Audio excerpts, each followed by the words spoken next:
Hi, my name is Kevin Gallagher, and with Dr. Jayati Ghosh from Nehru University, I co-chair the Triple Crisis blog, www.triplecrisis.com.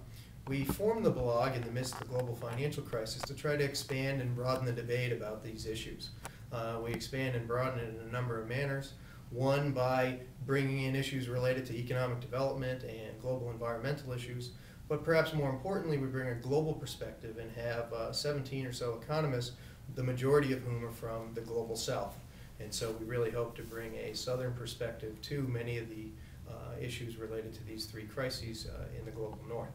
I'm very happy and privileged to have Dr. Ghosh with us in the United States today. I want to ask her a couple questions about how the global financial crisis and some of the measures that we're dealing with to try to fix this crisis look from outside of the United States. If I may start and just ask a quick question, this crisis obviously started here in the United States.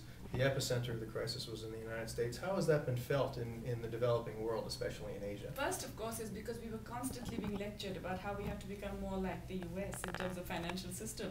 What's interesting is that we're still being lectured. Your Secretary of Treasury came to India the other day and just told us how we have to actually now liberalize more to become more like the US, which we now realize is not such a good idea.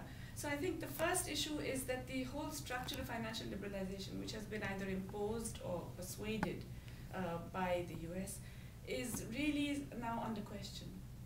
Yeah. Well, here in the U.S. in the current weeks, we are debating financial regulatory reform here, and from a country and a region of the world that will be affected by the reforms in the United States, what kind of advice would you give U.S. Congress people as they consider trying to fix this financial crisis and prevent another one from happening? Well, I think the first important area that really matters for us, and which doesn't get so much importance in your reform measures, is the commodity futures market.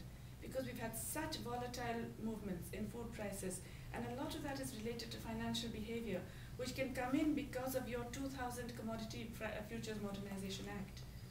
This had a swap dealer loophole that allows non-commodity dealers to enter the market, index investors as they're called. And that loophole has to be plugged. That's essential, because otherwise we will keep getting this massive volatility which affects food prices, and that's too important to be left to finance. Very interesting.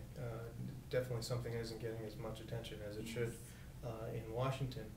Beyond Washington, we have a new G20 meeting coming around the horizon, and the IMF and World Bank are going to be holding their meetings on reform or change in the crisis. What might your advice to those forums be?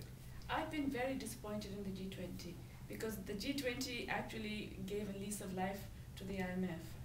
And the IMF has been unreconstructed in terms of how it deals with the developing world. So my plea to all these meetings would be that you have to stop pro-cyclical lending.